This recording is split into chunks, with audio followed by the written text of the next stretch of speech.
Fact number 1। Mahabharat में इतने पाप करने के बावजूद भी मरने के बाद शकुनी मामा को स्वर्ग क्यों मिला, चलिए जानते हैं। देखिए, पौराणिक कथाओं के अनुसार शकुनी मामा की बहन गांधारी के कुंडली में मांगलिक दोष था, यानी वो जिस किसी से शादी करेगी उसकी मृत्यु तय थी। इसलिए गांधारी का विवाह धृतराष्ट्र से पहले एक बकरे से करवाया गया था। लेकिन ये बात जब धृतराष्ट्र को पता चली तो उसने गांधारी के माता, पिता और भाई शकुनी को कारावास में डाल दिया था। कारावास में उन तीनों को ठीक से खाना तक नहीं दिया जाता था। लेकिन जब शकुनी के पिता का आखिरी समय आया तो उन्होंने शकुनी से यह वचन लिया था कि शकुनी कौरवों का विनाश कर देगा। साथ ही उन्होंने ये कहा था कि मेरे मरने के बाद मेरी हड्डियों से पासे बनाना जो हमेशा तुम्हारी ही बात मानेंगे। और शकुनी मामा के इन्हीं पासों ने पांडवों को हराकर कौरवों को महाभारत करने के लिए प्रोत्साहित किया था। और कौरवों के साथ लड़ते लड़ते शकुनी की भी मृत्यु हो गई थी। लेकिन यमराज शकुनी को स्वर्ग ले गए थे क्योंकि शकुनी ने पितृ भक्ति के तहत अपने पिता का वचन पूरा किया था और इसीलिए शकुनी मामा को स्वर्ग मिला था। Fact number 2।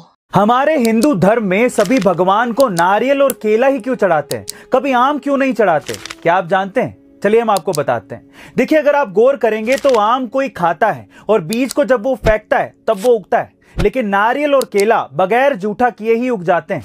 यानी कि केला और नारियल भगवान के प्रसाद का हिस्सा सिर्फ इसी कारण से हैं क्योंकि वो कभी जूठन से नहीं उगते। और हमें घर पे भी बताया जाता है, मम्मियां अक्सर कहती हैं कि भगवान को कभी भी जूठा नहीं चढ़ाया जाता। और नारियल को तो लक्ष्मी माँ का श्रीफल भी कहा जाता है। पौराणिक कथाओं में ऐसा कहा जाता है कि जब भगवान विष्णु पृथ्वी पर आए थे तो वो माँ लक्ष्मी के लिए उपहार के तौर पर कामधेनु और नारियल लेकर आए थे। और तो और नारियल पे बने 3 डॉट्स की तुलना भगवान शिव के त्रिनेत्र से की जाती है ना कमाल।